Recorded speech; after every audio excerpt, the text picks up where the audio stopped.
Berarti luar biasa dong kecepatannya ya? Ya itulah dampaknya yang sangat kuat kalau kecepatannya Pantesan segitu. siklon tropis itu sangat ditakuti ya.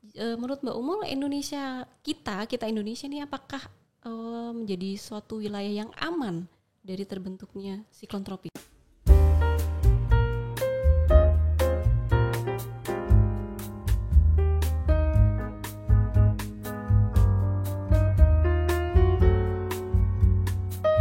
Halo Mbak Umul. Halo Mbak Eva. Halo, akhirnya kita ketemu lagi ya. Alhamdulillah. Ketemu lagi, emang belum pernah ketemu. Ini pertama kali tatap muka nih. Pertama kali, dan kita tatap mukanya justru di BMKG Podcast. Betul. Sudah tahu kira-kira kita akan membahas apa hari ini? Kenapa tuh Mbak Eva?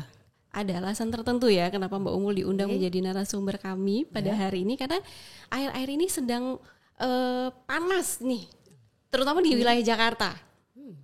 Sedang panas-panasnya cuaca di luar nih. Ini perlu kita bahas sepertinya ya. Baiklah. Karena pasti sobat BMKG juga pengen tahu ini ada apa sebenarnya, kok panas sekali? Apa ini yang bocor ini? Jadi kita mulai kalau gitu ya. Mari. Oke. Mbak Umul, seperti yang tadi saya bahas, tapi sebelumnya saya ingin mau ngasih tahu dulu ke teman-teman ya, ke sobat-sobat BMKG, bahwa Mbak Umul ini berasal dari Subbidang peringatan dini cuaca, kalau dinaikin lagi itu di Pusat Meteorologi Publik. Cocok. Peringatan dini cuaca ya, Iya, itu betul. tema kita pada hari ini. Ya, kita akan membahas tentang peringatan dini cuaca. Khususnya siklon tropis ya. Betul sekali. Mungkin masih ada yang belum tahu nih, apa sih siklon tropis itu ya? Apa sih Mbak Umul, siklon tropis itu? Semacam makanan apa itu? Nah, kalau dilihat dari katanya siklon dan tropis. Siklon itu kan muter-muter gitu ya. Muter-muter. Kalau tropis itu di wilayah ekuator tropis. Jadi siklon tropis itu dia sistem badai yang sangat kuat. Nah, jadi dia itu sistem tekanan rendah, jadi tumbuhnya di perairan hangat seperti di samudera-samudera yang ada di belahan bumi ini. Kemudian kecepatan anginnya itu paling tidak itu harus mencapai 34 knot atau 63 km per jam. Nah, kalau kita bagi nih ada lingkaran, kita bagi 4 bagian, kecepatan angin itu harus setengah bagian, 34 knot itu harus setengah bagian dari satu lingkaran ini. Jadi baru bisa dikatakan siklon tropis. Berarti harus tengahnya Betul. dari lingkaran itu tadi. Berarti Betul. luar biasa dong kecepatannya ya. Ya itulah dampaknya yang sangat kuat kalau kecepatannya Pantesan segitu. siklon tropis itu sangat ditakuti ya. Ya betul sekali. Ya itu tadi kan siklon tropis. Berarti siklon tropis itu kayak semacam apa ya? Angin mungkin ya, secara gampangnya. Gampangnya gini, ada sistem tekanan rendah namanya. Kita tahu kalau angin itu atau semua massa dua kali itu bergerak dari tekanan tinggi ke tekanan rendah. Karena siklon ini akibat sistem tekanan rendah, itu semua akan masuk ke sistem tekanan rendah ini. Nah, dia harus ada, dan ketika ada awan-awan konvektif di sekitar itu, di sistem itu, maka nanti itu akan ada perputaran, dia akan berputar. Nah, perputarannya itu dipengaruhi oleh ada namanya efek Coriolis, tapi efek Coriolis ini dia tidak berlaku di ekuator. Jadi sangat jarang sekali siklon tropis ini untuk mendekati ekuator. Oke, itu tadi berarti penjelasan sedikit tentang siklon tropis ya, secara mudahnya bahwa siklon tropis itu adalah sebuah angin gitu ya, angin dengan kecepatan yang Sangat tinggi. Itu ya, secara gampangnya ya Betul. gitu. Dan dia tuh bergerak. Dia bergerak. Ya. Jadi siklon itu kan dia dari bawah, nanti ada dari tekanan tinggi ke tekanan rendah, dia masuk di lapisan bawah, itu pasti ada di bawahnya airnya hangat, berarti di atas udaranya hangat juga. Oke. Nah kalau udaranya hangat, pasti dia ke atas, evaporasi. Nah kalau dia naik sampai ke atas, lapisan atas, nanti ada angin di atasnya, angin itu yang Menggerakkan. nanti angin itu menggerakkan dia, tapi jangan terlalu kencang anginnya. Kalau anginnya terlalu kencang di atas itu, nanti dia nggak bakal jadi siklon tropis kalau kayak gitu. Oh, berarti dia menjadi siklon tropis ketika ada dorongan angin tadi ya? Iya, Maksudnya ketika Dia bergerak, ya. itu karena ada faktor angin. Betul. Maksudnya ketika ada angin dia bergerak, akhirnya itu yang Iya. membuat siklon tropis bisa bergerak. Apakah siklon tropis itu bisa bergerak ke darat? Begini, jadi pergerakan siklon tropis itu mengikuti aturan.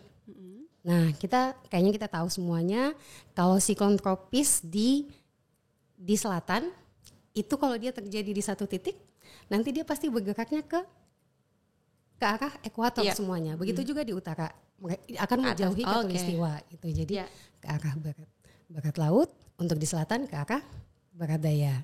Oke. Ya, paham. Itu dia gambaran siklon tropis ya. Mungkin sobat-sobat BMKG masih ada yang bingung nih, apa sih siklon tropis itu? Makanan jenis apa sih? Soalnya kalau di peta kan cuma angin-angin gitu ya. Kalau bentuknya ya, bentuk siklon tropis gitu. Angin, tapi kalau kita di dalamnya, karena di dindingnya apalagi, itu kecepatan anginnya sangat tinggi, hujan lebatnya di situ. Kecuali kalau kita di dalam, ada kalau siklon tropisnya sudah sangat tinggi intensitasnya, itu ada mata namanya, mata siklon. Kalau kita berada di dalam mata siklon, itu anginnya lemah dan kalem. Oke. Lanjut nih, pertanyaan yang berikutnya nih Mbak Umul. Kan akhir-akhir ini sering ada bibit siklon tropis gitu ya, sering ada berita-berita begitu yang muncul di sekitar wilayah-wilayah Indonesia, di wilayah utara ataupun di wilayah selatan gitu ya. Sebenarnya faktor apa sih yang menjadikan bibit siklon tropis itu menjadi siklon tropis gitu? Iya, jadi kita nih bisa, kita punya resep untuk buat siklon tropis. Pertama kita harus tahu ingredientsnya apa, terus cara buatnya apa, komposisi dan ya. Iya betul, dan waktu yang tepat untuk buat siklon itu kapan. Jadi best time to cooknya itu kapan? Jadi kita harus tahu dulu best time to cook siklon tropis di selatan misalnya ya. Itu kan dari sekitar November hingga April. Nah terus kita sudah tahu waktunya, yang dibutuhkan apa? Ini komposisinya apa? Pertama, suhu muka lautnya harus hangat di atas 26 derajat Celcius. Dan kedua, nah yang hangat itu suhu muka lautnya itu dia harus sampai di kedalaman 50 hingga 60 meter. Di bawah lautnya itu. Jadi harus setebal itu untuk hangat, untuk bisa jadi siklon. Kemudian kita butuh juga namanya, kalau fisiknya itu vertical wind shear. Jadi perbedaan kecepatan angin di lapisan bawah, lapisan atmosfer di lapisan bawah, hingga lapisan atasnya.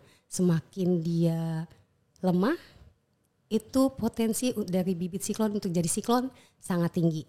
Tapi kalau, jadi begini, kalau di lapisan bawah, bayangin ya Mbak Eva ya. Ini lapisan bawah anginnya segini nih. Anggap ini 5 knot. Nanti di lapisan atas nih anginnya misalnya 35 knot. 35 segini. Kalau 35 kurang 5 kan 30. Berarti kuat ya. Kalau ada siklon di bawah, nah kalau dia muter nih, dia spin ke atas. Kalau di sini anginnya kenceng, dia bentuknya gimana? Dia tilting gini ya. Nah, coba bandingkan dengan kalau di lapisan bawah 5 knot, di lapisan atas atau di lapisan bawah 20 knot, di lapisan atas itu 30 knot. Bedanya cuma 10 kan? Jadi siklonnya jadi apa? Tegap. Tegak kan? Jadi lebih bagus mana siklonnya kalau kayak gitu? Untuk pertumbuhannya menurut Mbak Eva? Kalau menurut saya yang tegap. Ya, kayak gitu. Itulah kenapa vertical wind shear itu sangat penting dalam pertumbuhan bibit siklon tropis untuk menjadi siklon. Itu mempengaruhi berarti ya? Betul. Kemudian juga syaratnya untuk tumbuh itu harus ada awan-awan konvektif di sekitar pusat sistem tekanan rendah itu. Harus ada awan-awan konvektif ya. Betul. Itu tadi yang kenapa bibit, kan soalnya ada juga tuh, kita pasti dengar ya mungkin dari BMKG juga bahwa ada bibit siklon tropis gitu. Kemudian beberapa saat kemudian, entah itu 24 jam kemudian berubah menjadi siklon tropis. Berarti kan ada perkembangan nih dari bibit menjadi siklon tropis. Perbedaannya apa sih Mbak? Kalau bibit ya dia belum jadi siklon. Ya, jadi kalau bibit siklon itu kecepatan anginnya belum mencapai 34 knot. Jadi dibilang siklon ketika dia sudah mencapai kecepatan anginnya sudah 34 knot ke atas. Iya, ke atas. Itu perbedaannya dari segi kecepatan angin ya. Baik. Selanjutnya. Pertanyaan selanjutnya, ini ternyata banyak juga ya penjelasan tentang siklon tropis ya. Banyak banget Mbak Eva. Di Indonesia, di wilayah Indonesia, kira-kira siklon tropis itu bisa tumbuh nggak? Begini, Indonesia itu di wilayah ekuator. Jadi terbentang di antara 10 lintang utara hingga 10 lintang selatan ya, kita di antara itulah.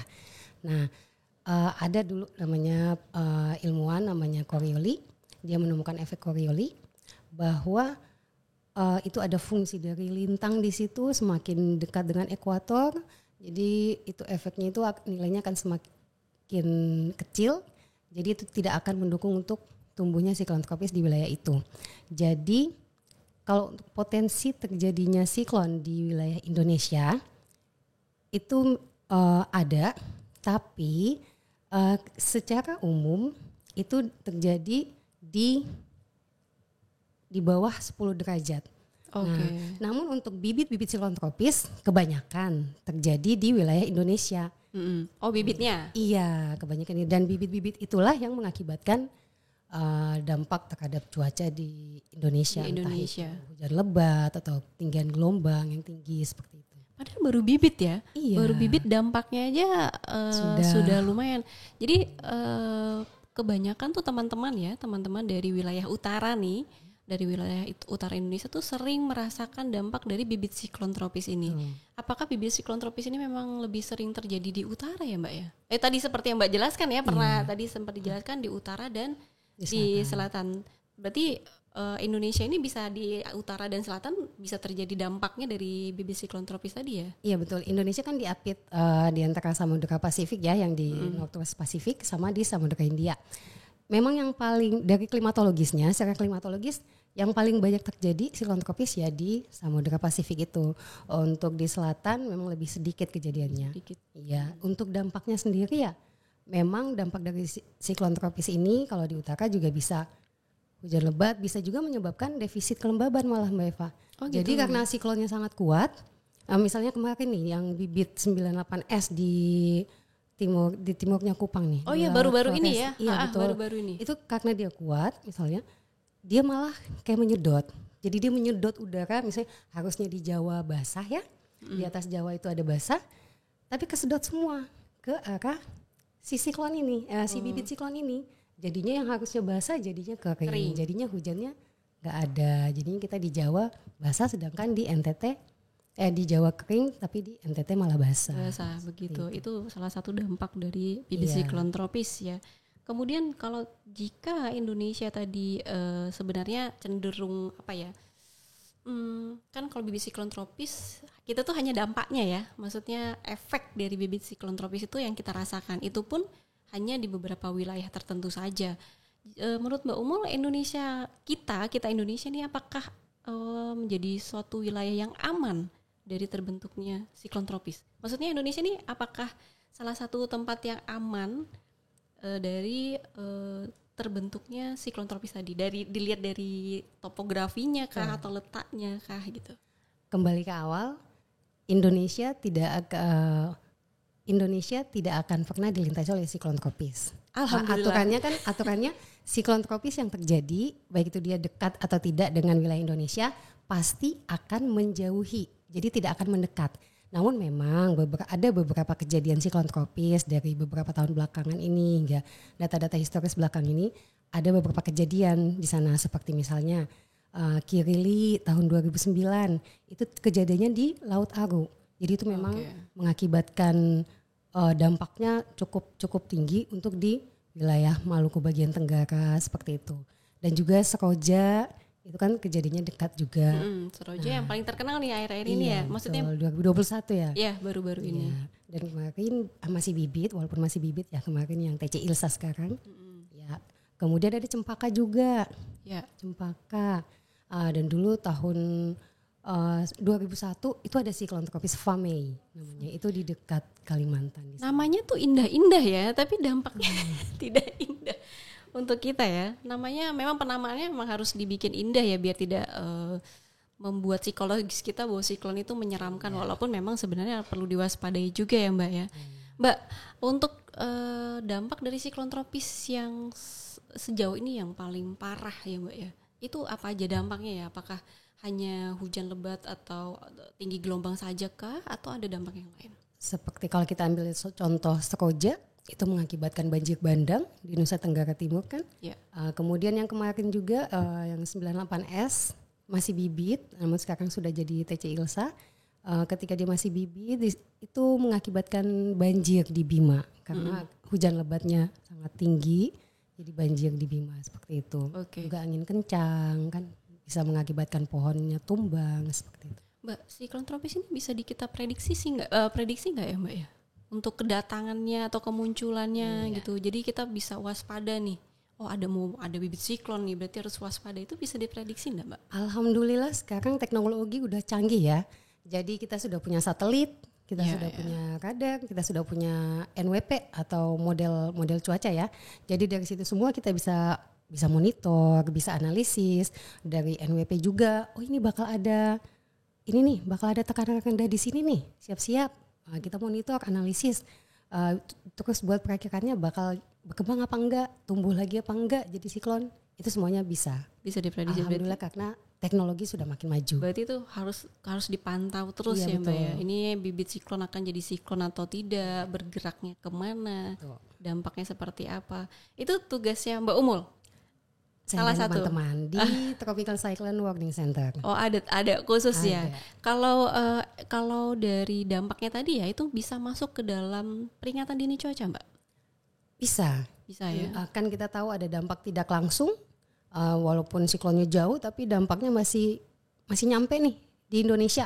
Nah, itu kan bisa hujan lebat. Kalau hujan lebatnya tinggi kan tentu saja kita harus buat warningnya. Kan peringatan dininya seperti apa. Kalau mengakibatkan angin kencang ya kita juga harus buat peringatan dininya. Jadi tetap harus dibuat. Harus tetap dibuat peringatan dini ya, karena memang dampaknya itu ya. Mbak, ini agak ya. Apa saya juga tidak tahu apakah ini ada hubungannya atau tidak. Mungkin Mbak juga merasakan air ini panas banget. Di luar cerah sekali panas, tapi kadang sore anginnya kencang gitu. Itu apakah kita sekarang sedang mengalami dampak dari sebuah siklon kah gitu, Mbak? Kalau dihubungkan dengan siklon ya, bisa jadi karena yang seperti tadi saya bilang, siklon tropis bisa berdampak tidak langsung terhadap berkurangnya kelembaban.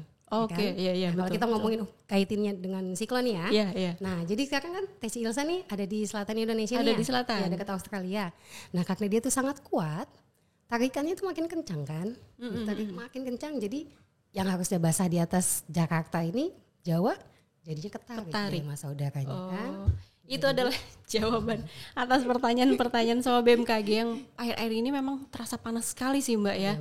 Apalagi di luar tuh jadi mager mana selain puasa. Ada faktor lain juga ya selain siklon ya. Iya, pasti ada faktor lain, tapi mungkin salah satu faktornya itu kan ada siklon ya, karena memang hal ini tidak akan, maksudnya bukan yang berlangsung dalam jangka waktu yang panjang gitu ya. Jadi itu Sobat BMKG alasan kenapa khususnya DKI Jakarta ini panas banget. Ternyata ada siklon. Oke, tadi kita sudah membahas tentang apa sih itu siklon, kemudian apa perbedaannya bibit siklon dan juga siklon. Kalau menurut Mbak Umul, kan tadi sebenarnya bisa diprediksi ya Mbak ya. Apa sih yang harus kita persiapkan ketika ada peringatan dini cuaca atau mungkin ada informasi dari BMKG bahwa saat ini sedang ada siklon di sini atau di mana? Hati-hati atas dampaknya. Itu BMKG memberikan informasi itu lewat apa kepada masyarakat? Dan apakah informasi ini juga dibagikan ke tempat-tempat lain, misalkan ke instansi pemerintah lain gitu yang mungkin membutuhkan informasi kita juga gitu?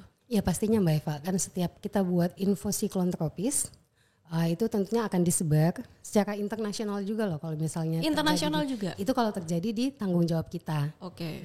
Nah kalau di luar masih di monitoring kita ya, kita buat infonya kita sebarkan ke instansi terkait seperti BPBD, BNPB seperti itu, dan pemerintah daerah juga untuk mereka dapat mengambil tindakan yang bisa untuk antisipasi bencana potensi bencana yang akan terjadi. Potensi bencana, oke.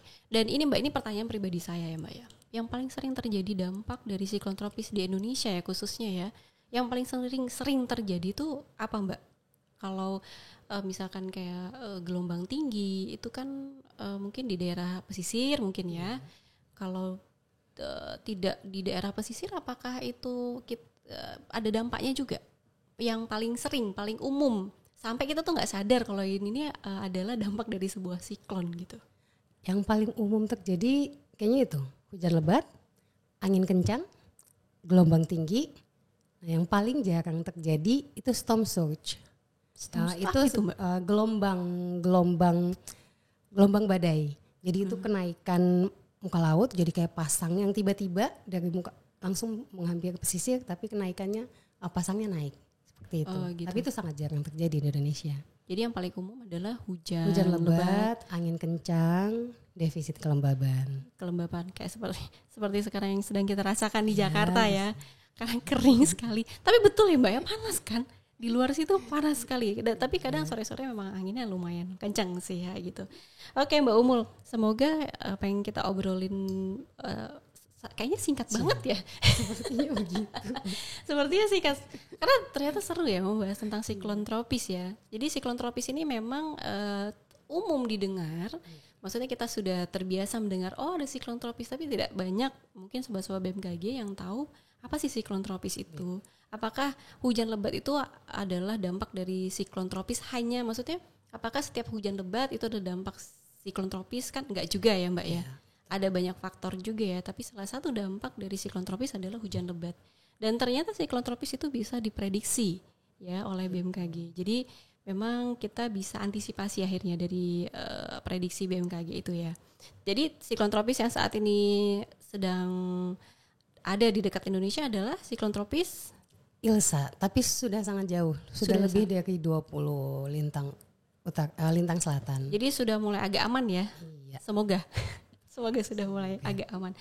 Oke, Mbak Umul, terima kasih banyak karena sudah membantu saya menjawab pertanyaan-pertanyaan Sobat BMKG tentang apa sih itu siklon tropis yang saat ini memang sedang ramai dibicarakan, dan juga mungkin teman-teman BMKG juga banyak yang penasaran apa sih siklon tropis, apakah hanya seperti, kan itu seperti donat ya.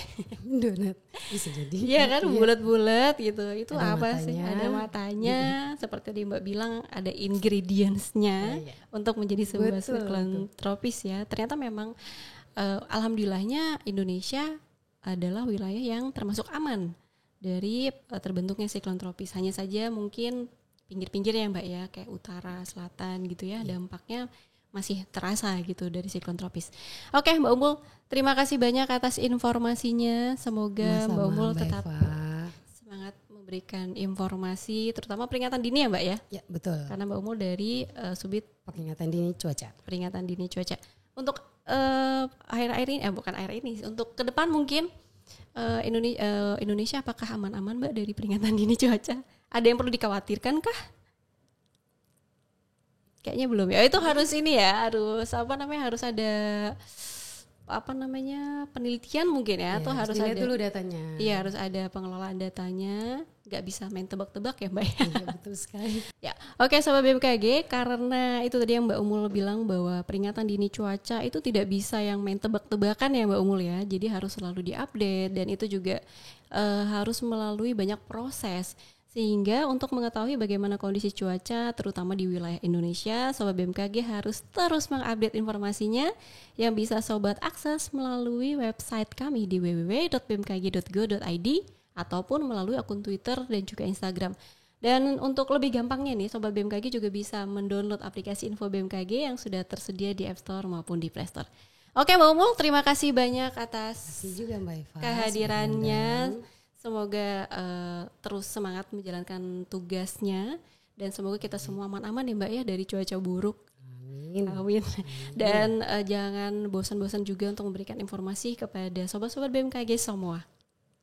Siap ya Mbak ya. Oke, terima kasih Sobat BMKG. Sampai jumpa di episode berikutnya.